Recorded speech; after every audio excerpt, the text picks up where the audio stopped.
Hi friends, bread bajji చాలా బాగుంటుందండి. నేను ఫస్ట్ టైం తినేటప్పుడు ఈ ఎక్స్పీరియన్స్ చాలా బాగుంది. మళ్ళీ మళ్ళీ ఇదే తినాలి అనేంతగా నాకు బ్రెడ్ బజ్జీ నచ్చిందండి. మన ఇంటి దగ్గర హెల్తీగా చేసుకుందాం రండి. బ్రెడ్ని ఇలా పీసెస్గా కట్ చేసుకోవాలి.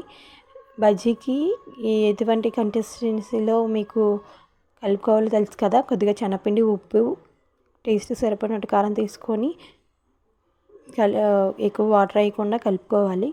తర్వాత పల్లీలు ఫ్రై చేసుకొని, ఆనియన్స్ కట్ చేసుకొని, అందులో టేస్ట్కి సరిపడినట్టుగా కొద్దిగా ఉప్పు, కొంచెం కారం వేసి పక్కన పెట్టుకోవాలండి.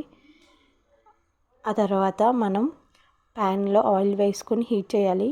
ఆ తర్వాత బ్రెడ్ బజ్జీస్ని ఫ్రై చేసుకోవాలి.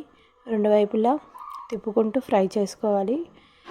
అంతే అండి. మనం ఆ బ్రెడ్ బజ్జీస్ని పీసెస్గా కట్ చేసుకొని దాంట్లో సర్వ్ చేసుకోవడమే. చాలా బాగుంటుంది.